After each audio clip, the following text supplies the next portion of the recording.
हाँ मैं शेर हूँ और शेरनी हूँ। तो भाई आपके लिए हाजिर है next video sure short success series का, that is on chapter number 4 moving charges and magnetism. तो भाई ये चैप्टर जो है ना बहुत ही लेंथी चैप्टर है, लेकिन साथ में इसके अंदर ना डेरिवेशंस इतनी ज़्यादा, फॉर्मूलाज इतने ज़्यादा हैं कि आप कंफ्यूज हो जाएंगे कि भाई कितने फॉर्मूलाज याद रखें, कितनी डेरिवेशंस याद रखें। तो इसके लिए आपको सबसे पहले इस चैप्टर की थ्योरी को अच्छे से समझना होगा, इसको पार्ट्स में डिवाइड करना होगा, क्योंकि इतना बड़ा चैप्टर है कि भाई मैं तो मानता हूँ कि रे ऑप्टिक्स से भी ज़्यादा बड़ा है ये चैप्टर। ठीक है, इसके अंदर जो डेरिवेशंस हैं वो भी कोई आसान नहीं है, और बहुत सारी वीडियोस मेरी इसमें पहले भी आ चुकी हैं जिसमें कि मैंने बहुत सारे डेरिवेशंस को पहले एक्सप्लेन किया है इसके अंदर। तो अब फिलहाल ये जो है ना सिलेबस में है तो करना तो पड़ेगा ही। तो भाई इसको दुश्मन बनाने से अच्छा है कि इसको अच्छे से पढ़ के हम इसको दोस्त ही बना लें, वो ज़्यादा अच्छा है। ठीक है, तो इस पूरे यूनिट की जो वेटेज है that is your unit number 3 magnetism, इसके अंदर दो चैप्टर्स आते हैं। One is chapter number 4 that is moving charges and magnetism, second is magnetism and material. ठीक है, जिसमें कि हम मैग्नेटिक मटेरियल के बारे में बात करते हैं। तो चलिए स्टार्ट करते हैं इसको, और सबसे पहले हम इसके क्विक रिवीजन नोट्स देख लेते हैं ताकि पूरा चैप्टर आपको अच्छे से ओवरव्यू आपके दिमाग में बैठ जाए, और जब हम इसके क्वेश्चंस करने लगे तो क्वेश्चंस करते टाइम आपको दिक्कत ना आए।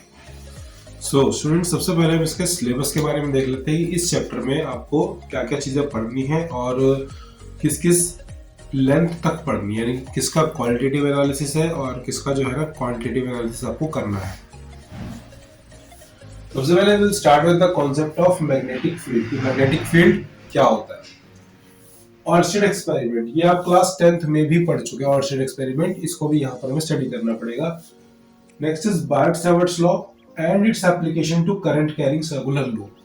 तो बायट-सैवर्ट्स लॉ एक बहुत इंपॉर्टेंट टॉपिक है, इसकी कोई डेरिवेशन होती नहीं है। Biot Savart's law is a rule of thumb again, just like Coulomb's law and Gauss law, और हमें इसकी एप्लीकेशन यूज करनी है करंट कैरिंग लूप के ऊपर, जिसके इस पे मेरे ऑलरेडी वीडियोस बहुत सारे हैं। ठीक है, now Ampere's law and its application to infinitely long straight wire and then straight solenoid, और साफ साफ मेंशन है ओनली क्वालिटेटिव ट्रीटमेंट, यानी कि आपको सोलोनॉइड का सिर्फ थ्योरी पढ़नी है, फॉर्मूलाज पढ़ने हैं, डेरिवेशन कैसे होती है ये आपको नहीं पढ़ना है। ठीक है, आप देख रहे हैं कि सिलेबस की लेंथ कितनी ज्यादा है इसके अंदर। Next is force on the moving charge in uniform magnetic and electric fields, यानी कि दोनों के अंदर आपको पढ़ना है कि इलेक्ट्रिक फील्ड और मैग्नेटिक फील्ड के अंदर किस तरह से कोई चार्ज पार्टिकल मूव करेगा। Force on a current carrying conductor in uniform magnetic field, force between two parallel current carrying wires, definition of ampere. अब ये बहुत ही ज्यादा इंपॉर्टेंट टॉपिक है, इसको यहीं पर आप मार्क कर लीजिए कि सबसे इंपॉर्टेंट टॉपिक्स में से एक ये टॉपिक भी है कि force between two parallel current carrying wires, definition of ampere। ये बहुत ज्यादा इंपॉर्टेंट टॉपिक है। Next is torque experience by the current loop in uniform magnetic field, again very important topic, derivation भी इंपॉर्टेंट है और थ्योरी भी important. Next, current loop as a magnetic dipole and its magnetic dipole moment. तो भाई एक जो current carrying loop होता है उसका एक नॉर्थ पोल होता है और एक साउथ पोल होता है, तो वो एक मैग्नेटिक डाइपोल की तरह बिहेव करता है।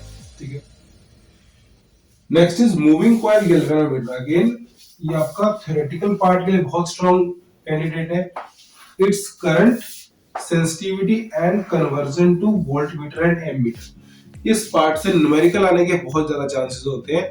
तो ये जो आपका पूरा सिलेबस है एक बार मैंने आपको एक्सप्लेन कर दिया कि हमें करना क्या क्या है। ठीक है, इसमें जो मेन पॉइंट नोट करने वाले हैं कि तो force between two parallel current carrying conductors, और जो conversion of galvanometer into ammeter and voltmeter, these are very important. Plus solenoid का आपको डेरिवेशन नहीं करनी है, ओनली क्वालिटेटिव ट्रीटमेंट करना है, टोरॉइड सिलेबस से हट चुका है।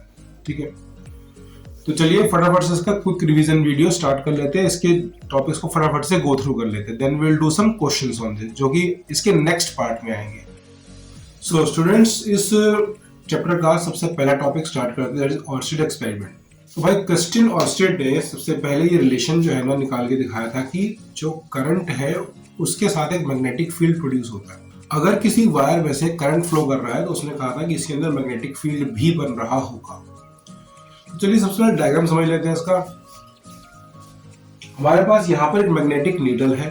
ठीक है, इस मैग्नेटिक नीडल का ये जो पेंटेड एंड है, पेंटेड, पॉइंटेड नहीं, पेंटेड, ठीक है, ये रेड कलर से पेंट हुआ होता है और ये जो है ना मैग्नेट, ये नॉर्थ पोल शो करता है मैग्नेट का। जैसे ही मैं एक वायर को इसके ऊपर से लेके जाऊंगा और इसमें से करंट पास करूंगा, जैसे ही इस वायर में से करंट पास होगा तो इसका जो नॉर्थ पोल है ना वो वेस्ट की तरफ डिफ्लेक्ट हो जाएगा। इसका जो नॉर्थ पोल है वो वेस्ट की तरफ डिफ्लेक्ट हो जाएगा और जैसे ही करंट को बंद करूंगा ये मैग्नेट वापस से अपनी ओरिजिनल पोजीशन पे आ जाएगी। यानी कि जब तक करंट फ्लो हो रहा था तभी तक इसके अंदर मैग्नेटिक फील्ड बन रहा था वायर के अंदर।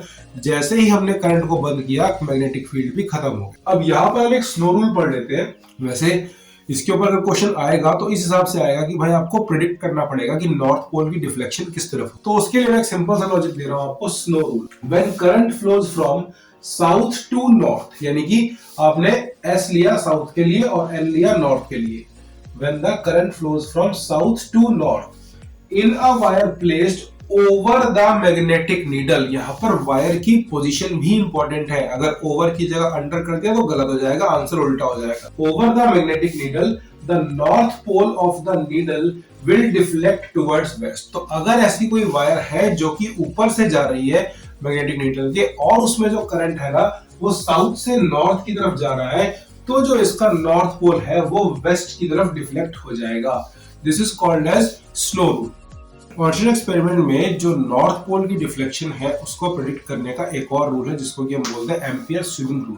ठीक है, इसमें हम एक पर्सन को स्विमिंग करते हुए शो करेंगे जो कि न्यूट्रल के ऊपर से स्विमिंग करता हुआ जा रहा है। If a person is swimming with his face downward, उसका मुंह नीचे की तरफ होना चाहिए, towards the needle such that the current enters his feet and leaves through his head, then the north pole will deflect towards his left hand। यानी कि अगर मान लो एक नीचे नीडल लगी है और मैं ऐसे करके स्विमिंग कर रहा हूँ इस तरीके से, ऐसे, ठीक है, इस तरीके से मैं स्विमिंग कर रहा हूँ।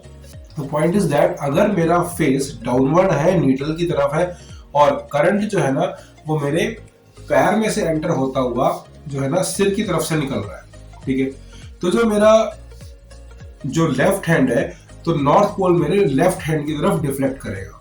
ठीक है, इसको बोलते हैं एम्पियर स्विमिंग रूल। जैसा कि आप डायग्राम में देख सकते हैं कि पर्सन जो है ना एज ए साउथ पोल से नॉर्थ पोल की तरफ स्विमिंग करता हुआ जा रहा है। ठीक है, तो भाई ये जो डिफ्लेक्शन का जो खेल था इसे खत्म करते हैं और एक ऐसा चीज पढ़ लेते हैं जिससे कि आपको अगर पेपर में क्वेश्चन आया तो आप उसका 100% राइट आंसर दे देंगे। ठीक है, तो यहाँ पर देखिए जो आपका स्लो रूल था, सबसे पहले हम इस टेबल को डिफाइन कर लेते हैं, कंडीशंस और उसके बाद डिफ्लेक्शन।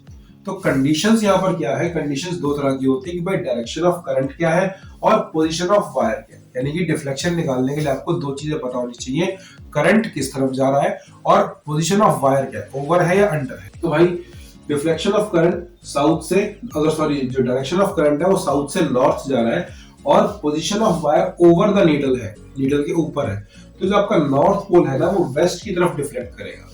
सिंपल सा स्लो रूल मैंने फर्स्ट लाइन में लिख दिया। ऑब्वियस सी बात है अगर नॉर्थ पोल वेस्ट की तरफ जाएगा तो साउथ पोल ईस्ट की तरफ जाएगा। ठीक है, ये तो कॉमन सेंस थी। अब आपने क्या करना है, इन दोनों में से ना बारी बारी एक एक कंडीशन को बदलते रहना है। अगर दो कंडीशन एक साथ बदल दोगे तो आंसर फिर से सेम आ जाएगा। जैसे कि एक चीज को दो बार उल्टा करोगे तो फिर से सीधी हो जाएगी ना, तो अगर आपने कंडीशंस को दो बार चेंज कर दिया एक साथ तो आंसर भी सेम आ जाएगा। लेकिन एक एक कंडीशन को एक बार चेंज करेंगे तो आपका आंसर उल्टा होता जाएगा। तो मैंने साउथ टू नॉर्थ को तो साउथ टू नॉर्थ ही रखा है, यहां पर ओवर की जगह अंडर कर दिया। फिर मैंने अंडर को तो अंडर ही रहने दिया, साउथ टू नॉर्थ को नॉर्थ टू साउथ कर दिया। ठीक है, फिर मैंने नॉर्थ टू साउथ को तो नॉर्थ टू साउथ ही रहने दिया और अंडर का ओवर कर दिया। तो मैंने एक एक करके कंडीशंस को बदला है, तो आपका आंसर भी फ्लिप करता जाएगा। अगर पहले पार्ट में वेस्ट था नॉर्थ पोल का तो ये ईस्ट हो जाएगा, अगले वाले में फिर वेस्ट, अगले वाले में फिर से ईस्ट हो जाएगा। और जो डिफ्लेक्शन नॉर्थ पोल की होगी उससे ऑपोजिट डिफ्लेक्शन जो है ना वो साउथ पोल की होगी। Okay, so now will start the core chapter. यहाँ पर हम बायट-सैवर्ट्स लॉ के बारे में बात करेंगे, बहुत ही ब्रीफ में इसको समझाऊंगा आपको। पहली बात तो बायट-सैवर्ट्स लॉ का ना कोई प्रूफ नहीं है, आप इसे प्रूव नहीं कर सकते, ये सिंपल आपका एक्सपेरिमेंटल बेसिस के ऊपर जो है ना किया गया लॉ है। नाउ ये क्या शो करता है, अगर एक वायर में से करंट फ्लो कर रहा है, ध्यान से सुनेंगे इस बात को, अगर एक वायर में से करंट फ्लो कर रहा है और अगर मैं उस वायर की छोटी सी लेंथ कट कर लेता हूँ, डीएल लेंथ, जैसे कि यहाँ पर वायर की छोटी सी लेंथ मैंने कट कर ली यहाँ से, तो बहुत बढ़िया, बट एक्चुअली तो बहुत छोटी होगी। तो अगर करंट इसमें से पास कर रहा है आई और इसकी लेंथ है डीएल, तो आई डीएल ना एक करंट एलिमेंट बन जाता है, ठीक है। यहाँ पर हम आई इंटू डीएल को बोलते हैं करंट एलिमेंट। तो जो काम इलेक्ट्रिक फील्ड के अंदर चार्ज करता है, चार्ज की वजह से इलेक्ट्रिक फील्ड बनता है, वैसे ही करंट एलिमेंट की वजह से मैग्नेटिक फील्ड बनता है। तो यहाँ पर आई इंटू डीएल को हम क्या बोलते हैं, करंट एलिमेंट, और इसकी वजह से मैग्नेटिक फील्ड होता है। तो ये लॉ तो सबको आता होगा, mu naught upon 4 pi I DL sine theta by R square, ये सबको पता होगा। आई थिंक इतना तो पढ़ ही लिया होगा अपने सर में। कुछ इंपॉर्टेंट बातें इसके बारे में जो है ना, वो क्या है, अगर थीटा की वैल्यू को 0 कर दिया जाए, ठीक है, तो आप बोलोगे सर सिंपली मैग्नेटिक फील्ड 0 हो जाएगा। नहीं, एक बात और समझने वाली है, अगर यहां से ये थीटा को 0 कर दिया जाए तो मेरा हाथ 0 करते करते करते ऐसे करके कंडक्टर के ऊपर आ जाएगा। अगर मैं इस थीटा को 0 कर दूंगा तो मेरा हाथ जो है ना इस तरीके से यहाँ पर कंडक्टर के ऊपर आ जाएगा।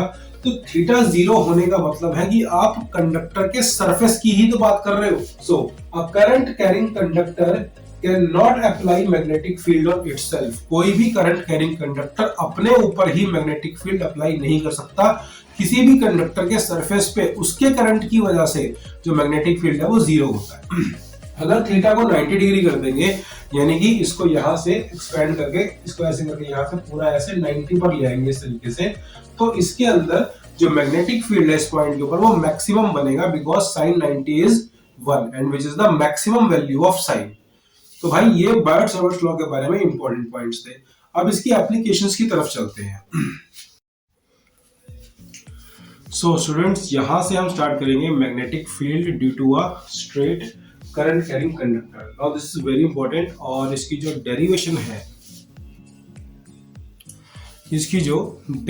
है उसके लिए मैंने अलग से एक वीडियो बना रखा है, जिसका कि आई बटन मैंने यहाँ पर आपको ऊपर दे दिया है, ठीक है। तो इसके आई बटन पे क्लिक करके आप इसकी डेरिवेशन को कंप्लीटली देख सकते हैं। तो इसका जो फाइनल एक्सप्रेशन आता है that is mu naught I divide by 4 pi A sin φ1 plus sin φ2, ठीक है।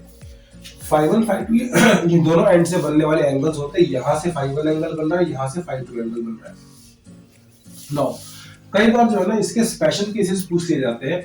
स्पेशल केसेस के अंदर हमें दो चीजों का ध्यान रखना है कि आपने लेंथ ऑफ कंडक्टर को कितना लिया है, और उसके बाद जो है ना आपका पोजीशन ऑफ पॉइंट क्या है, ठीक है। तो लेंथ ऑफ कंडक्टर को अगर आपने इनफाइनाइट लिया है और जिस पॉइंट पर आप मैग्नेटिक फील्ड निकालना चाह रहे हैं वो उसके बीच में आ रहा है कंडक्टर के, यानी कि दोनों तरफ से ये एंगल 90 डिग्री बन जाएगा।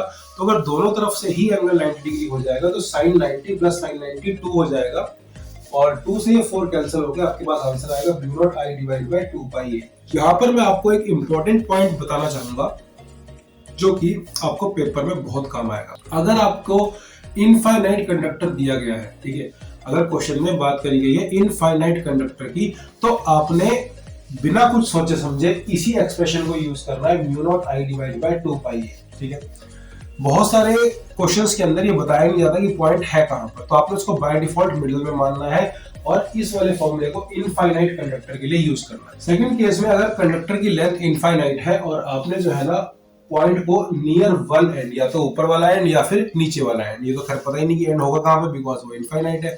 तो इस केस में एक एंगल 90 हो जाएगा और एक एंगल 0 डिग्री हो जाएगा। तो सॉल्व करके आपका जो आंसर आएगा, इसके अंदर एक एंगल को 90 पुट कर दो, एक एंगल को 0 पुट कर दो, तो आपका जो आंसर आएगा that is mu naught I divide by 4 pi ए। तो आपने इसके स्पेशल केसेस को ध्यान में रखना है, और जो बात मैंने आपको बताई है कि भाई अगर इनफाइनाइट कंडक्टर के बारे में बात करी जा रही है तो आपने उसका magnetic field by default mu naught I divide by 2 pi A consider करना है, ठीक है। स्टूडेंट्स, अब हम बात करेंगे एप्लीकेशन ऑफ बायोट-सावर्ट्स लॉ की। जो यहाँ पर नेक्स्ट एप्लीकेशन है that is magnetic field at the centre of the circular loop. ये सर्कुलर लूप है, ये हमें यहाँ पे सर्कुलर लूप दिख रहा है, और इसके अंदर से जब करंट फ्लो करेगा तो उस केस में कितना मैग्नेटिक फील्ड बनेगा इसके सेंटर पे, ये हमें इसके अंदर यहाँ पे डिस्कस करना है। तो भाई इसका जो एक्सप्रेशन है बहुत ही सिंपल है, B equals to mu naught I divide by 2r। इसकी डेरिवेशन भी बहुत सिंपल सी, आपको एक करंट एलिमेंट लेना है, उसकी वजह से मैग्नेटिक फील्ड निकाल देना है और पूरे सर्कल पे उसको इंटीग्रेट कर देना है। तो सॉल्व करके जो आंसर आएगा that is mu naught I divide by 2r। Direction of current क्या होगी इसके अंदर? अगर डायरेक्शन ऑफ करंट इसके अंदर देखिए दो ही तरह की हो सकती है, या तो एंटी क्लॉकवाइज या फिर क्लॉकवाइज। अगर जो करंट इसके अंदर एंटी क्लॉकवाइज फ्लो कर रहा है तो यहाँ बनेगा परपेंडिकुलरली आउटवर्ड मैग्नेटिक फील्ड, यहाँ से मैग्नेटिक फील्ड ऐसे बाहर की तरफ निकलेगा। और अगर आपने करंट को फ्लो करवाया क्लॉकवाइज तो भाई मैग्नेटिक फील्ड बनेगा परपेंडिकुलरली इनवर्ड। तो जैसे कि आप देख रहे हैं यहाँ पर मैंने क्रॉस लगाया हुआ, क्रॉस के ऊपर मैंने एक सर्कल लगाया हुआ है, तो इसका मतलब होता है परपेंडिकुलरली इनवर्ड। तो आप यहाँ पे करंट की डायरेक्शन देखें तो वो भी तो घड़ी की डायरेक्शन में ही तो फ्लो कर रहा है। तो अगर जो करंट क्लॉकवाइज हुआ तो इसके अंदर मैग्नेटिक फील्ड जो होगा सेंटर पे वो परपेंडिकुलरली अंदर की तरफ जाएगा, या अगर आप अपनी कॉपी पे ड्रॉ करते हैं तो perpendicularly inward to the plane of paper. और अगर करंट एंटी क्लॉकवाइज हुआ तो perpendicularly outward to the plane of paper हो जाएगा। तो आई होप कि आपको ये टॉपिक का जो ब्रीफ है वो समझ में आ गया होगा। इसकी डेरिवेशन इतनी कोई खास इंपॉर्टेंट नहीं है, बिकॉज क्योंकि ये जो लूप एक्सियल लाइन वाला जो हमारा डेरिवेशन होती है उसका एक स्पेशल केस ही है, ठीक है। सो स्टूडेंट्स, अब हम डिस्कस करेंगे magnetic field at the axis of a current loop. यानी कि अगर किसी लूप के अंदर एक करंट फ्लो कर रहा है और एक आप एक लाइन उसके एक्सिस में से पास कर देते हो तो उसके एक्सिस पे किसी भी पॉइंट के ऊपर कितना जो है ना मैग्नेटिक फील्ड होगा, ये हम यहाँ पर देखेंगे। तो आई थिंक डायग्राम आप सबको क्लियर होगा, और इसके लिए मैंने एक अलग से वीडियो भी बना रखा है, उसका जो लिंक है वो मैं ऊपर यहाँ पे आई बटन में दे रहा हूँ आपको। इसकी पूरी डेरिवेशन जो है ना आप जाके वीडियो में आराम से देख सकते हैं, ठीक है। बस एक बात मैं आपसे कहना चाहूंगा कि यहाँ पर बहुत सारे बच्चे ना कंफ्यूज हो जाते हैं कि सर इस वाले एलिमेंट की वजह से जो मैग्नेटिक फील्ड बनेगा वो डीवी ये रहा, इस वाले की वजह से मैग्नेटिक फील्ड बनेगा डीवी ये रहा।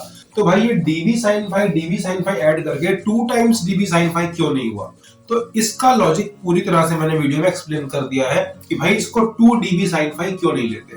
तो आप वीडियो देखिए जाके, अगर आपको इसकी डेरिवेशन आती है तो बहुत अच्छी बात है, नहीं आती है तो जाके लिंक पे जो क्लिक करिए और वीडियो को देख लीजिए। तो एंड रिजल्ट आपके पास ये आएगा, B is equals to mu naught I a square divided by 2 times x square plus a square raised to power 3 by 2। Now अगर जो कॉइल में n टर्न्स है, बहुत सारे टर्न्स है कॉइल के अंदर, तो उसको हम n से मल्टीप्लाई कर देंगे, बिकॉज हर एक का मैग्नेटिक फील्ड जो है ना वो एड अप हो जाएगा, ठीक है। यहाँ पर इसका एक स्पेशल केस बहुत इंपॉर्टेंट है, और पेपर में आपको स्पेशल केस की डेरिवेशन आ सकती है। पहले आपको ये तो ड्राइव करना ही पड़ेगा, यहाँ तक का रिजल्ट तो आपको ड्राइव करके दिखाना ही पड़ेगा, लेकिन उसके बाद जो है ना आपको एक स्पेशल केस भी डिराइव करना पड़ सकता है। तो वो स्पेशल केस क्या है उसको अच्छे से एक बार देख लेते हैं। अब हम इसके जो है ना स्पेशल केसेस के बारे में बात कर लेते हैं। देखिए स्पेशल केस में मैंने यहाँ पे 2 स्पेशल केस आपके सामने लिखे हैं, और जो इसमें सेकंड वाला है वो ज्यादा important. At the centre of the current carrying loop put x equals to 0, यानी कि अगर आपको centre of the current carrying loop पे निकालना है तो जो डिस्टेंस x था वो रिड्यूस होकर 0 हो जाएगा। तो अगर x 0 हो गया तो b is equals to mu naught ni a square divided by 2a square raised to power 3 by 2, यानी कि x को आपने खत्म कर दिया, सिर्फ a square ही बचा इसके अंदर। नाउ पावर्स यहाँ से कैंसिल आउट हो जाएगी, it will become 2a cube in the denominator, और यहाँ से जो है ना mu naught ni divided by 2a हो जाएगा। At an axial point such that x equals to a, अब जो है हमें एक ऐसे पॉइंट पे इसका फील्ड निकालना है जिसका कि एक्सियल पॉइंट पे डिस्टेंस रेडियस के ही बराबर है। So now this is very important, x जो है ना आपका a के बराबर ही हो जाएगा।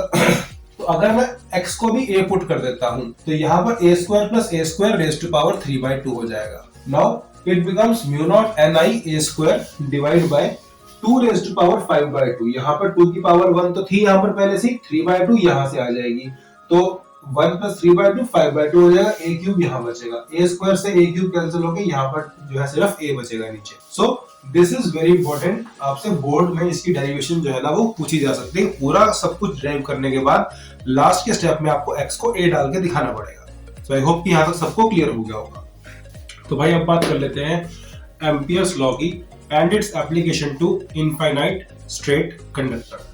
तो ये जो एप्लीकेशन है वो मैंने इस पार्ट में यहाँ पे डिस्कस करी है, और यहाँ पर हम सबसे पहले एम्पियर्स लॉ के बारे में जान लेते हैं। तो इसकी स्टेटमेंट क्या कहती है, द लाइन इंटीग्रल, कौन सा इंटीग्रल, लाइन इंटीग्रल। अब आपको यहाँ पे सरफेस इंटीग्रल नहीं लेना, छोटी छोटी लाइंस को जोड़ते जाना आपको। So the line integral of magnetic field B vector around any closed loop, ये हमेशा क्लोज लूप में लगता है। जैसे गॉसियन जो गॉस लॉ था वो क्लोज सरफेस पे लगता था, वैसे ये क्लोज लूप पे लगता है, ठीक है।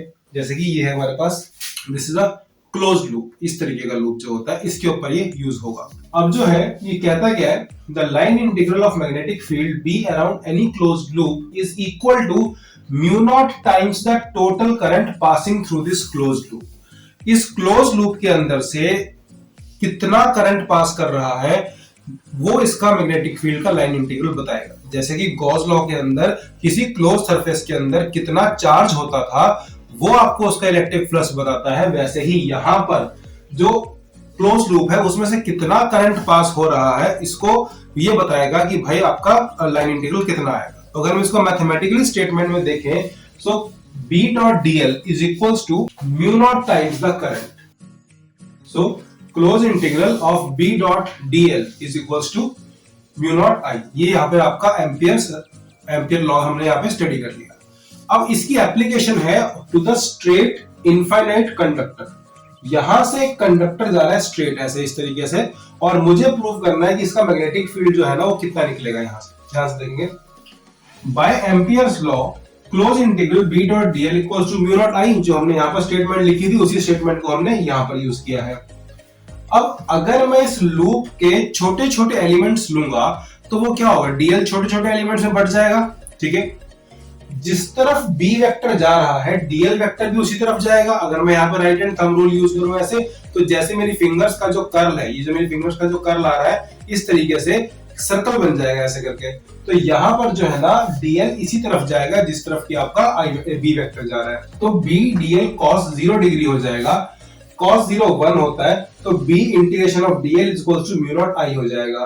अगर मैं इंटीग्रेशन ऑफ dl को एग्जीक्यूट करता हूं, छोटे छोटे मैं लूप छोटे छोटे पार्ट्स को जोड़ देता हूं, तो ये बन जाएगा आपका 2 पाई r।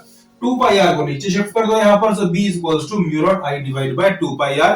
वीडियो को रिवाइंड करके देख लो कि बायट-सैवर्ट्स लॉ में जो हमने एप्लीकेशन स्टडी करी थी इनफाइनाइट की, उसका भी आंसर यही सेम आता है। सो स्टूडेंट्स, नाउ हम डिस्कस करेंगे सोलेनॉइड के बारे में। और भाई जब से सिलेबस रिवाइज हुआ है, इससे पहले में सोलेनॉइड की बहुत इज्जत हुआ करती थी, इसकी पूरी डेरिवेशन जो थी वो आपके सिलेबस में थी। स्टिल इस बार की जो सिलेबस में साफ साफ मेंशन है, जैसे कि मैंने स्टार्टिंग में सिलेबस बताया था, और अगर आप चाहें तो सीबीएसई की साइट पे जाके भी इसे चेक कर सकते हैं। इसमें साफ साफ लिखा हुआ है straight solenoid only qualitative treatment, यानी कि अब आपको जो है ना इसकी डेरिवेशन करने की जरूरत नहीं है, आपको सिर्फ इसका क्वालिटेटिव ट्रीटमेंट पढ़ना है कि भाई कैसे मैग्नेटिक फील्ड बन रहा है, कितना बन रहा है, और इसके ऊपर न्यूमेरिकल्स, इसकी डेरिवेशंस करने की जरूरत नहीं है। तो भाई सोलेनॉइड इस तरह का एक हेलिकल स्ट्रक्चर होता है मेटेलिक वायर का, जिसमें से कि अगर करंट पास किया जाए तो उसमें मैग्नेटिक फील्ड बनना शुरू हो जाता है। तो इसका जो एक्सप्रेशन निकल के आता है that is B equals to mu naught NI। पहले ये एम्पियर सर्किटल लॉ की एप्लीकेशन हुआ करता था सोलेनॉइड और टोरॉइड, लेकिन अब जो है ना सिर्फ इसको आपको फाइनल आंसर याद करना है, B equals to mu naught NI। अब यहाँ पर जो स्मॉल n है वो है capital N divide by L, यानी कि कैपिटल N जो होता है आपका total number of turns divide by length.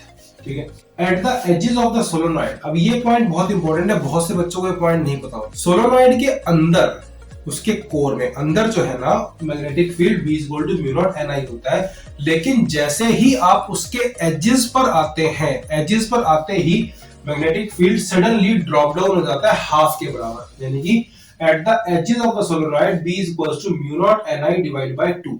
ठीक है, तो ये यहां से हाफ हो जाएगा।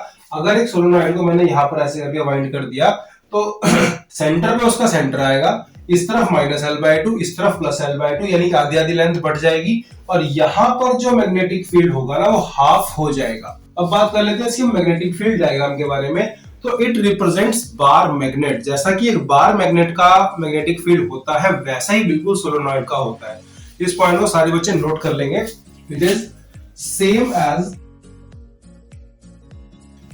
Same as bar magnet. ठीक है, तो भाई जैसा बार मैग्नेट में होता है कि यहां से नॉर्थ से लाइंस निकल के साउथ से अंदर आती हैं, तो बाहर सोलेनॉइड के बाहर जो मैग्नेटिक फील्ड होगा वो नॉर्थ टू साउथ होगा, और अंदर जो होगा वो साउथ टू नॉर्थ हो जाएगा। आपको एक करंट के एरोस का ध्यान रखना पड़ेगा। अगर आपने एरोस इस तरीके से लगाए हैं तो आपका मैग्नेटिक फील्ड ऐसे होगा। ठीक है, अब सोलेनॉइड ये खास बात ये है कि अगर मैं करंट को उल्टा कर दूं, अगर मैं इन सारे एरोस को उल्टा कर दूं, तो ये नॉर्थ बन जाएगा और ये साउथ बन जाएगा।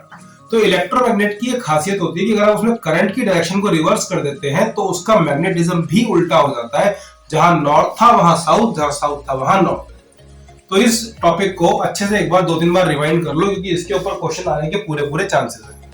Now students, we will discuss a very important topic that is very important for your numericals, और कुछ सैंपल पेपर्स के अंदर इसकी केस स्टडी भी आई हुई है। तो ये टॉपिक यहाँ से स्टार्ट हो जाता है और अभी बहुत आगे लंबा खींचेगा, तो प्लीज पेशेंस बनाए रखें। ठीक है, सीट ना फाड़े, इधर उधर मतलब तोड़ फोड़ ना मचाए, पेशेंस से इसको सुने। देखिए, तो force on a charge inside a magnetic field, अगर कोई अच्छा force on a charge inside a magnetic field, यहाँ पे मैंने गलती कर दी, चलो कैसे गलती हुई वो एक अलग रीजन है, पर गलती हो गई बहुत अच्छी बात है, ठीक है, क्योंकि इस गलती से आपको सीखने को बहुत कुछ मिलेगा। मैंने बोला force on a charge inside magnetic field, मैं पता नहीं कैसे मेरे दिमाग से स्किप हो गया कि यह मूविंग वर्ड भी तो था ना, ठीक है। तो भाई एक बात को दिमाग में बिठा लो कि जब तक चार्ज मूव नहीं करेगा ना, तब तक उस पर मैग्नेटिक फील्ड कोई फोर्स नहीं लगाएगा।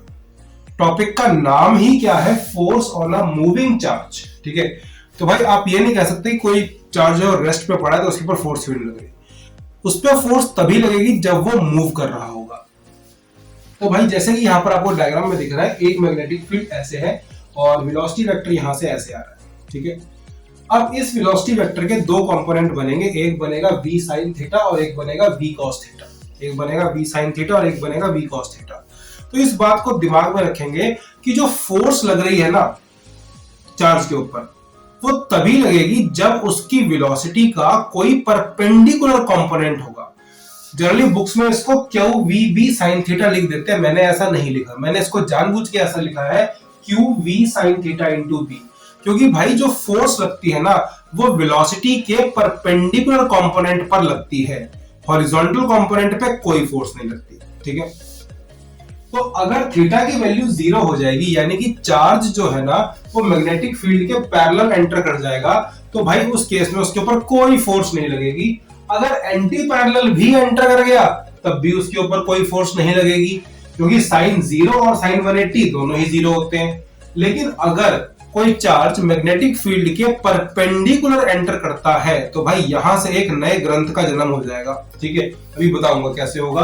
तो उस केस में फोर्स जो है ना मैक्सिमम हो जाएगी इसके ऊपर, और जो डायरेक्शन ऑफ फोर्स निकालने की जो प्रॉब्लम है वो सॉल्व कौन करेगा, फ्लेमिंग्स लेफ्ट हैंड रूल, ठीक है। फ्लेमिंग्स लेफ्ट हैंड रूल बहुत ही इजी, बहुत ही आसान सा रूल है, मैं इसके ऊपर एक अलग से वीडियो बना के पोस्ट कर दूंगा। लेफ्ट हैंड रूल और राइट हैंड रूल दोनों देखने में एक जैसे लगते हैं पर है बिल्कुल अलग अलग, ठीक है। तो भाई यहां पर हमने जो सीखा, इसको वीडियो को थोड़ा सा रिवाइंड करके दोबारा इसके बारे में पढ़े कि फोर्स तब तक नहीं लगेगी जब तक चार्ज मूव नहीं करेगा, और जो मूव करेगा तो उसके सिर्फ परपेंडिकुलर कंपोनेंट पर ही फोर्स लगेगी। सो नाउ स्टूडेंट्स, हम डिस्कस करेंगे नेचर ऑफ मोशन, की चार्ज का जो मोशन होगा ना वो किस तरह का होगा। इसमें 3 केसेस बनते हैं। पहला केस मैंने यहाँ पे आपके सामने लिखा हुआ है, अगर जो थीटा की वैल्यू 0 या 180 होती है, यानी कि अगर चार्ज जो है वो या तो पैरेलल एंटर करे या एंटी पैरेलल एंटर करे, तो दोनों ही केसेस में force due to magnetic field is 0, there is no force due to magnetic field. अभी हमने थोड़ी देर पहले सीखा है F is to Q V sine theta into B, तो 0 या 180 होने पर पूरी की पूरी फोर्स जो है ना वो 0 हो जाएगी। और charge will continue its initial path, जिस रास्ते पे चार्ज आ रहा था चार्ज उसी रास्ते के ऊपर ही जाता रहेगा, उसमें मैग्नेटिक फील्ड की वजह से कोई फोर्स एक्स्ट्रा नहीं लगेगी, ठीक है। आई होप कि फर्स्ट केस आपको क्लियर हो गया। सेकंड केस इससे भी ज्यादा इंपॉर्टेंट है, अभी डिस्कस करते हैं इसको भी। So now students we will discuss the next case, अगर थीटा की वैल्यू 90 डिग्री हो जाती है। तो अगर कोई चार्ज पार्टिकल 90 डिग्री पर एंटर करता है मैग्नेटिक फील्ड के अंदर, तो वो सर्कुलर मोशन परफॉर्म करेगा in a plane perpendicular to the magnetic field, यानी कि अगर मैग्नेटिक फील्ड ऐसे जा रहा है तो सर्कल ऐसे ऐसे चार्ज जो इस तरीके से गोल गोल घूमने लग जाएगा, ठीक है। सो if theta is equals to 90 degree, then the particle will rotate in the plane perpendicular to magnetic field. अभी जो पार्टिकल रोटेट कर रहा है या सर्कुलर मोशन परफॉर्म कर रहा है, इस सर्कुलर मोशन को परफॉर्म करने के लिए सेंट्रीपिटल फोर्स कहां से आ रही है? सेंट्रीपिटल फोर्स आ रही है मैग्नेटिक फोर्स से, ठीक है। जो सेंट्रीपिटल फोर्स है वो कहां से आ रही है? मैग्नेटिक फोर्स से आ रही है। सो इसका जो रेडियस निकल के आता है by doing all the derivations, ये होता है mv डिवाइड बाय qb। अगर आपको इसकी डेरिवेशन चाहिए तो कमेंट सेक्शन में आप लिख दीजिएगा, मैं इसकी डेरिवेशन भी करके दिखा दूंगा कैसे आता है, ठीक है। So r is equals to mv divide by qb। mv होता है मोमेंटम, तो आप चाहे तो इसको मोमेंटम अपॉन qb भी कर सकते हैं, और मोमेंटम और काइनेटिक एनर्जी में रिलेशन होता है अंडर रूट 2m के, तो यहां से मोमेंटम और काइनेटिक एनर्जी की टर्म्स में इसको कन्वर्ट किया जा सकता है। टाइम पीरियड का फॉर्मूला होगा डिस्टेंस अपॉन स्पीड, यानी कि सर्कल का जो सर्कमफ्रेंस है 2 पाई है और उसकी वेलोसिटी। अब अगर मैं यहां से r की वैल्यू पुट करता हूं तो v से v तो कैंसिल हो जाएगा, क्या आएगा 2 पाई m डिवाइड बाय qb, ठीक है। अब नोट करने वाली बात यह है कि ना तो इसके अंदर v आ रहा है ना ही इसके अंदर r आ रहा है, तो टाइम पीरियड जो है ना तो वेलोसिटी पे डिपेंड कर रहा है और ना ही इस बात पे डिपेंड कर रहा है कि रेडियस कितना है उसके गोल घूमने का।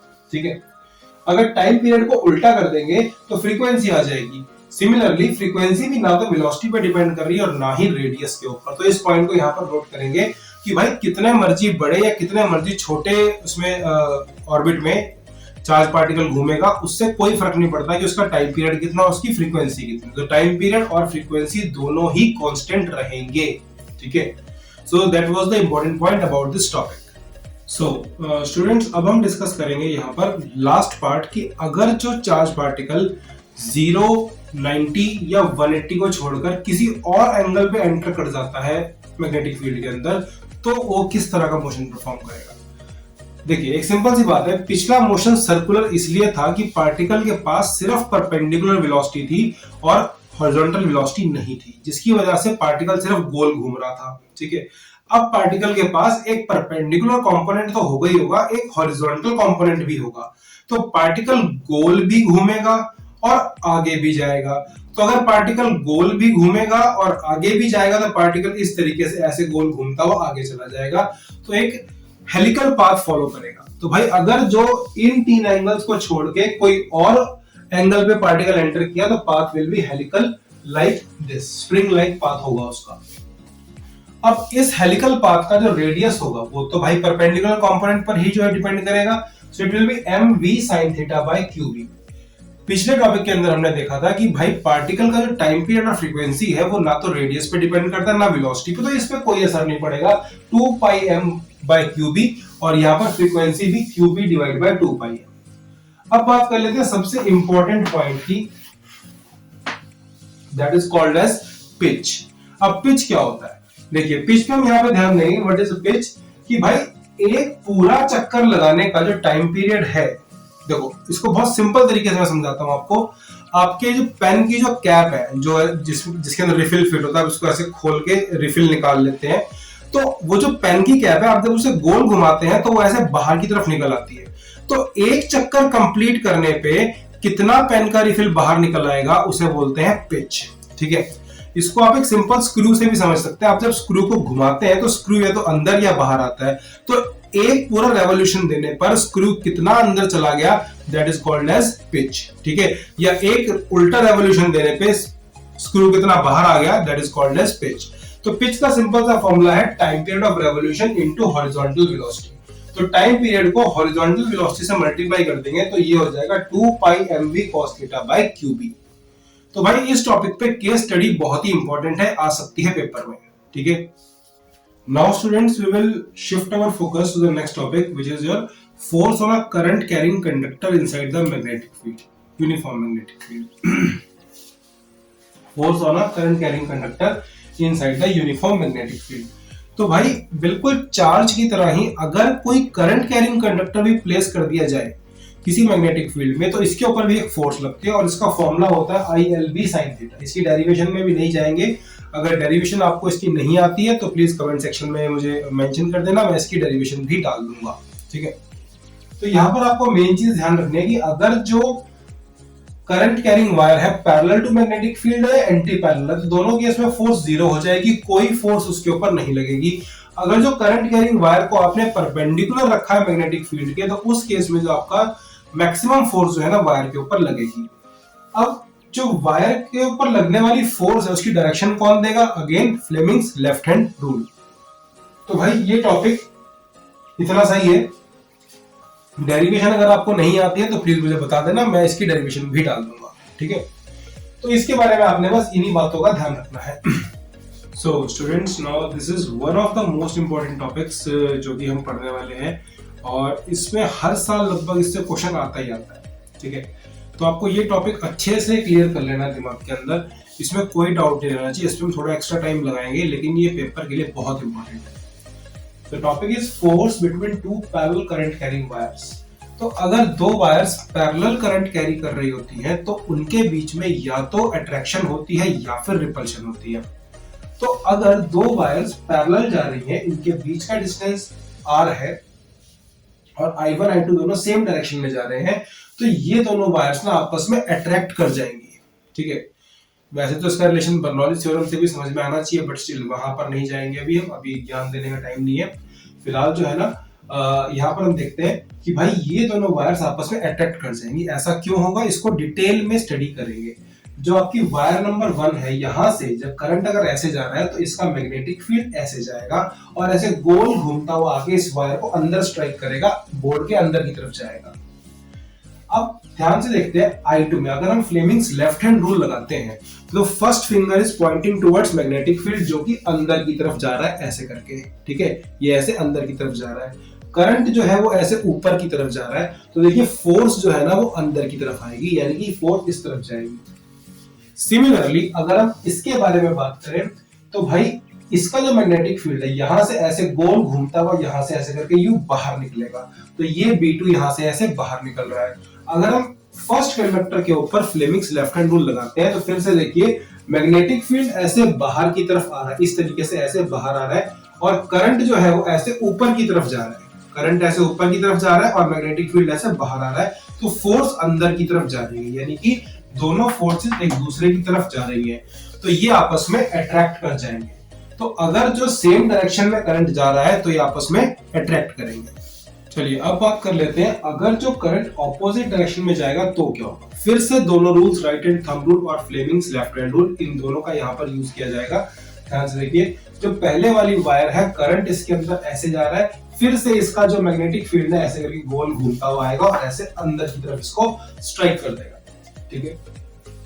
अब इसके ऊपर अगर मैं फ्लेमिंग्स लेफ्ट हैंड रूल लगा के इसमें डायरेक्शन ऑफ फोर्स निकालूं तो देखिए मैग्नेटिक फील्ड ऐसे अंदर की तरफ जा रहा है, करंट जो है वो ऐसे डाउनवर्ड है, इस तरीके से करंट ऐसे डाउनवर्ड जा रहा है, मैग्नेटिक फील्ड अंदर जा रहा है, तो थंब उस तरफ पॉइंट करेगा। थंब जो है ये F21 की तरफ जा रहा है, तो फोर्स इस पे ऐसे लगेगी। अब बात कर लेते हैं इस पे लगने वाले फोर्स की। तो भाई इसका जो मैग्नेटिक फील्ड है, देखो ध्यान से देखो, ऐसे गोल घूम के यूं आएगा, ऐसे गोल घूम के इसको अंदर की तरफ स्ट्राइक करेगा, ठीक है। तो भाई अब की बार मैग्नेटिक फील्ड अंदर की तरफ जा रहा है, करंट ऊपर की तरफ जा रहा है, तो भाई फोर्स जो है वो ऐसे बाहर की तरफ आ जाएगी, F12 बाहर की तरफ आएगा, ठीक है। तो इस केस में ये दोनों रिपेल कर जाएंगे, यहां पर दोनों अट्रैक्ट कर रहे थे और यहां पर दोनों रिपेल कर जाएंगे।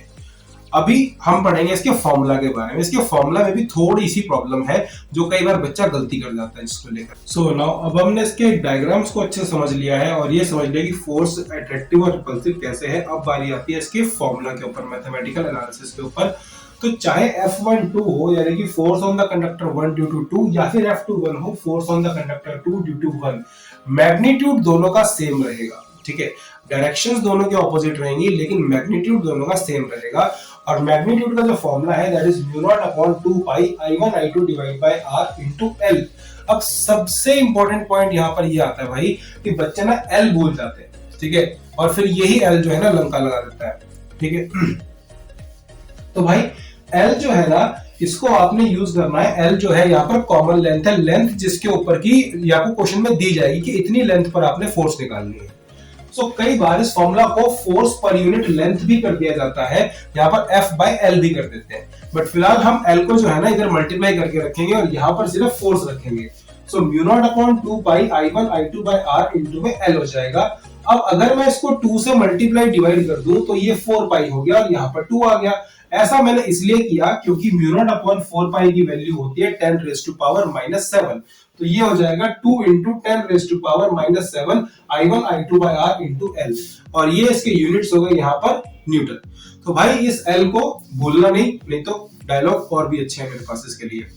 सो इस फॉर्मूला को अच्छे से याद कर लो क्योंकि इसके बेस पे आपके सिलेबस में मेंशन्ड है डेफिनेशन ऑफ 1 एम्पियर, कि इसको यूज करके आपको डेफिनेशन ऑफ 1 एम्पियर बतानी है क्या होती है, ठीक है। तो अब शुरू करते हैं definition of 1 ampere. So students, आपके सिलेबस में मेंशन्ड है कि आपको इस फॉर्मूला के बेस पे डेफिनेशन ऑफ 1 एम्पियर देनी है। तो ध्यान से देखते हैं, जो फॉर्मूला था उसके अंदर अगर I1 और I2 दोनों को ही 1 एम्पियर पुट कर दिया जाए, दोनों के बीच का डिस्टेंस जो है ना वो 1 मीटर कर दिया जाए, तो सारा कुछ सॉल्व करके जो आपके पास आंसर आएगा that is F is equals to 2 into 10 raised to -7 1 into 1 divide by 1 into L, यानी कि जो फोर्स पर यूनिट लेंथ जो बनेगी ना that will be 2 into 10 raised to power -7 Newton पर मीटर। अब इस पूरी चीज को आपको इंग्लिश में लिख के दिखाना, क्योंकि भाई डेफिनेशन तो इंग्लिश में दोगे। So 1 ampere is that value of steady current which on flowing in each of the two parallel infinitely long conductors of negligible cross section placed in vacuum at a distance of 1 meter from each other produces between them a force of 2 into 10 raised to power minus 7 Newton per meter per unit of their length. एक बार दोबारा discuss कर लेते हैं. आपने जो ऊपर mathematically एक line में जो काम कर दिया था, इंग्लिश में उसको 4 लाइनों में किया है. That's why English is a funny language. ठीक है. तो 1 एम्पियर जो होता है ना, वो करंट होता है अगर जो दो वायर्स के बीच में फ्लो कर रहा हो जो कि पैरेलल है और 1 मीटर की दूरी पे है और वैक्यूम में रखी गई है. तो 1 एम्पियर वो करंट है जो उनके बीच में एक फोर्स डेवलप कर देगा 2 into 10 raised to power minus 7 Newton की per unit of their length. Attractive होगी या रिपल्सिव होगी वो डिपेंड करता है करंट सेम डायरेक्शन में है या ऑपोजिट डायरेक्शन में है. ठीक है. So this is the definition of 1 ampere. इसको आराम से नोट कर लो वीडियो को पॉज करके. Okay, so the next important topic is कि भाई torque on a current carrying coil. इसको समझने में ना बच्चों की ऐसी लगती है. ठीक है. फिर भी कोशिश करते हैं समझाने की. नहीं समझ में आए कोई बात नहीं, वीडियो को 2-3 बार देखो, धीरे धीरे समझ में आ ही जाएगा. और कोशिश करो एक बार में ही समझ लो, ज्यादा अच्छा. तो भाई अगर किसी करंट कैरिंग कॉइल को एक मैग्नेटिक फील्ड में रखा जाए तो उसके ऊपर टॉर्क लगने लग जाता है. जैसे कि आप यहाँ पर देख रहे हैं, यहाँ पर मैंने कॉइल ली है, करंट P से Q, Q से R, R से S, S से P जा रहा है. सिंपल सी बात, मैग्नेटिक फील्ड जो है ना ऐसे इसके ऊपर से निकल रहा है और कॉइल ऐसे बीच में रखी हुई है इस तरीके से. तो भाई जो ये वाली ब्रांच है F2, ये इस तरफ आने की कोशिश करेगी. देखो मैग्नेटिक फील्ड इस तरफ, करंट इस तरफ, तो ये ऐसे करके बाहर की तरफ आने की कोशिश करेगी और ऑब्वियस सी बात है ये वाली जो है ना ऐसे अंदर की तरफ जाने की कोशिश करेगी. तो पॉइंट इज दैट ऊपर और नीचे वाली फोर्सेस F1 और F3 ये तो कैंसिल आउट हो जाएंगी आपस में, इनका इक्वल एंड ऑपोजिट हो जाएंगी और कैंसिल आउट हो जाएंगी. लेकिन ये जो फोर्सेस है ये ऐसे मूव करने की कोशिश करेंगी, ये इस कॉइल को ऐसे मूव कर देंगी इस तरीके से, यहां से पकड़ के इसको ऐसे करके हिला देंगी, जिसकी वजह से कॉइल रोटेट करने लग जाएगी. अब टॉर्क का जो फॉर्मूला आता है, यहाँ पर टॉर्क का फॉर्मूला क्या होता है, IAB sin थीटा. इसकी भी मैं डेरिवेशन यहाँ पर नहीं दे रहा हूँ बिकॉज बहुत लेंथी वीडियो हो जाएगा उस केस में. डेरिवेशन अगर आपको चाहिए इसकी तो कमेंट सेक्शन में लिख देना, मैं इसकी भी डेरिवेशन करके दे दूंगा. ठीक है. So tau is equals to IBA sin theta. अगर कॉइल के अंदर n टर्न्स हैं तो NIAB sin theta. So NIA को हम कहते हैं magnetic moment. NIA is called magnetic moment. So tau is equals to mb sin theta. अब इसको अगर वेक्टर फॉर्म में लिखा जाए तो ये बन जाएगा m vector cross b vector. अब यहां पर मैं कुछ चीज समझाने जा रहा हूं, इसको ध्यान से समझना. कॉइल के ऊपर मैक्सिमम टॉर्क तब लगेगा जब उसका एरिया वेक्टर मैग्नेटिक फील्ड के परपेंडिकुलर होगा. और अगर एरिया वेक्टर मैग्नेटिक फील्ड के परपेंडिकुलर होगा तो कॉइल खुद जो है ना वो मैग्नेटिक फील्ड के पैरेलल होगी. अगर कॉइल खुद मैग्नेटिक फील्ड के पैरेलल होगी तभी तो उसका एरिया वेक्टर मैग्नेटिक फील्ड के परपेंडिकुलर होगा और तभी sin 90 के हिसाब से मैक्सिमम टॉर्क लगेगा.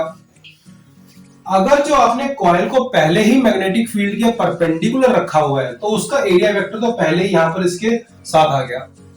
इस केस में जीरो टॉर्क लगेगा, कोई भी साइड मूव नहीं करेगी.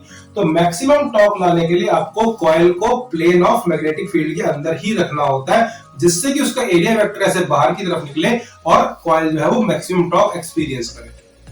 तो भाई ये बहुत इंपॉर्टेंट टॉपिक है. इसके बेसिस पे हम गैल्वेनोमीटर को स्टडी करेंगे और इसके ऊपर आपको न्यूमेरिकल्स भी आ सकते हैं. ठीक है. So now students we will discuss the moving coil galvanometer. इसके बारे में थ्योरी डिटेल जितनी मर्जी कर लो, कम ही है. फिलहाल कंस्ट्रक्शन और वर्किंग जो है इसकी वो बहुत इंपॉर्टेंट है. ये आपने जब आपका पूरा सिलेबस चल रहा होगा स्कूल में या क्लासेस में तो आपने कर ली होगी और इसको अच्छे से इसको करके जाइएगा. ठीक है. तो फिलहाल हम यहाँ पर इसको बहुत ही ब्रीफ में डिस्कस करेंगे क्योंकि एक क्विक रिवीजन वीडियो है ताकि आपको इसके बेसिक्स अच्छे से आ जाए. तो चलिए स्टार्ट कर लेते हैं फटाफट से. यहाँ पर आपके पास दो मैग्नेट्स हैं, नॉर्थ और साउथ पोल आपको यहाँ पे दिख रहा है. ये एक रेडियल फील्ड प्रोड्यूस कर रहे हैं. रेडियल फील्ड क्या होता है, जो डायरेक्टेड टुवर्ड्स द रेडियस होता है और इसकी वजह से थीटा की वैल्यू 90 डिग्री होती है हमेशा. ठीक है. रेडियल फील्ड वो होता है जो कि कॉइल के प्लेन की तरफ जाता है ताकि उसका एरिया वेक्टर जो है वो परपेंडिकुलर किया जा सके और मैक्सिमम टॉर्क लिया जा सके. फिर यहाँ पर एक कॉइल बंधी होती है और इस कॉइल को एक पॉइंटर लगा के स्केल से जोड़ देते हैं। अभी हम प्रूव करेंगे कि ये वर्क कैसे करता है। ध्यान से देखेंगे, यहाँ पर टॉर्क होता है NBA I sin थीटा। अब रेडियल फील्ड होने की वजह से थीटा की वैल्यू तो हो गई 90 डिग्री और टॉर्क हो जाएगा NBA because sin 90 is 1। So torque is directly proportional to I। ये जो टॉर्क है डिस्टर्बिंग टॉर्क है, क्योंकि करंट फ्लो करने की वजह से कॉइल को मूव करना पड़ रहा है, टॉर्क लग रहा है उसके ऊपर एक, तो ये डिस्टर्बिंग टॉर्क है। अब यहां पर हमने इसके साथ एक स्प्रिंग लगा रखा होता है। ये स्प्रिंग क्या करता है कि इसको वापस लेके आता है। जैसे आप अपनी उंगली को ऐसे पीछे खींचोगे तो छोड़ते ही ऐसे वापस आएगी ना, क्यों? क्योंकि जैसे ही आपने इसको डिस्टर्बिंग टॉर्क लगाया, इसके अंदर एक रिस्टोरिंग टॉर्क बनना शुरू हो गया जो कि इसको वापस लेके आएगा। तो restoring torque is directly proportional to the deviation. जितना एंगल से आप उसको ज्यादा घुमाएंगे उतना ही ज्यादा रिस्टोर होने के चांसेस, उतना ही ज्यादा वो रिस्टोर जल्दी होगा। सो के अल्फा डिस्टोरिंग टॉर्क जो है वो डिस्टर्बिंग टॉर्क के इक्वल आएगा। K alpha is equals to NBA into I। Got it? अब अल्फा यहां से NBA अपॉन के हो जाएगा इनटू I, और यहां से प्रूव होता है कि deflection is directly proportional to current. जितनी ज्यादा डिफ्लेक्शन होगी उतना ही ज्यादा, मतलब जितना करंट ज्यादा फ्लो करेगा कॉइल में उतनी ही डिफ्लेक्शन ज्यादा होगी। मेरे को यहाँ पर थोड़ा जल्दी जल्दी बताना पड़ रहा है, तो आप वीडियो को 2-3 बार रिवाइंड करके जरूर देखिएगा। अब यहां से I की वैल्यू आ जाएगी K upon NBA into alpha, और K अपॉन NBA को हम गैल्वेनोमीटर का कांस्टेंट G पुट कर देते हैं। So I equals to G alpha हो जाएगा यहाँ से। तो स्टूडेंट्स चलिए यहाँ पर फटाफट से देख लेते हैं फिगर ऑफ मेरिट क्या होता है। Figure of merit basically G को बोलते हैं, जो हमने गैल्वेनोमीटर कांस्टेंट निकाला था, that is equals to figure of merit. So G होता है I बाय अल्फा, और I बाय अल्फा होता है K divide by NBA। Basically इसका मतलब क्या है फिगर ऑफ मेरिट का? फिगर ऑफ मेरिट का मतलब ये है कि किसी गैल्वेनोमीटर को 1 यूनिट डिफ्लेक्शन प्रोड्यूस करने के लिए कितना करंट चाहिए, current required per unit deflection. ठीक है, कि जो आपका डिवीजन, ये जो स्केल है, इसमें 1 यूनिट की डिफ्लेक्शन प्रोड्यूस करने के लिए जितना करंट इसको चाहिए होगा, that is called as figure of merit. ठीक है, अब हम बात करेंगे सेंसिटिविटी ऑफ गैल्वेनोमीटर के बारे में। तो भाई ठंडा और मीठा खाने से दांतों में होने वाली झंझनाहट को सेंसिटिविटी कहते हैं, ऐसा आपने बहुत बार देखा होगा। बट यहाँ पर हम बात करेंगे सेंसिटिविटी ऑफ गैल्वेनोमीटर के बारे में। कोई गैल्वेनोमीटर कितना सेंसिटिव है, कितना जरा सा करंट वो सेंस कर सकता है। अब जैसे कोई गैल्वेनोमीटर है जो कि उसको करंट भर भर के दिए जा रहे हैं, उसकी सुई हिलने का नाम नहीं ले रही, क्योंकि वो तो बहुत हैवी है, वो इतने से करंट से उसका क्या बनेगा। और कोई गैल्वेनोमीटर ऐसा कि जरा सा करंट दिया, उसने बहुत लार्ज डिफ्लेक्शन प्रोड्यूस कर दी। ठीक है, तो जो जरा से करंट पे लार्ज डिफ्लेक्शन प्रोड्यूस कर देगा उसे हम सेंसिटिव गैल्वेनोमीटर कहते हैं। ठीक है, चलिए इसके बारे में बात कर लेते हैं अच्छे से। तो स्टूडेंट्स अब हम बात करेंगे सेंसिटिविटी के बारे में। तो सेंसिटिविटी 2 तरह की होती है, एक करंट सेंसिटिविटी और एक voltage sensitivity. Current sensitivity basically क्या होता है कि कितना करंट देने पे आपको डिफ्लेक्शन कितनी आएगी, it is alpha divide by A, यानी कि deflection produced per unit current. और जो वोल्टेज सेंसिटिविटी होती है, दैट इज कितनी वोल्टेज लगाने पर कितनी डिफ्लेक्शन आएगी, that is deflection produced per unit voltage applied. बहुत ही सिंपल सा इसका फॉर्मूला है, I अपॉन अल्फा। अभी हमने देखा है कि अल्फा अपॉन I अपॉन जो अल्फा होता था वो K बाय NBA होता था, तो अल्फा अपॉन I क्या हो जाएगा, NBA डिवाइड बाय K। और अभी इससे पहले हमने फिगर ऑफ मेरिट देखी है, तो current sensitivity is reciprocal of figure of merit. ये ऑब्जेक्टिव क्वेश्चंस के लिए बहुत इंपॉर्टेंट पॉइंट है कि करंट सेंसिटिविटी और फिगर ऑफ मेरिट में क्या रिलेशन है। ये है इनवर्स, यानी कि current sensitivity is reciprocal of figure of merit. अगर वोल्टेज सेंसिटिविटी की बात करें तो सिंपली अब यहाँ पर V को IR पुट कर देंगे ओम्स लॉ से। तो अल्फा अपॉन I की वैल्यू तो आपको पहले से ही पता है, NBA अपॉन K। तो यहाँ से अल्फा अपॉन I को तो आप NBA बाई K कर देंगे और यहाँ पर इसके साथ आ जाएगा। अब NBA upon K basically current sensitivity था, तो वोल्टेज सेंसिटिविटी और करंट सेंसिटिविटी में क्या रिलेशन है, VS is equals to IS by R, और ये भी कह सकते हैं VS is equals to 1 upon figure of merit into R।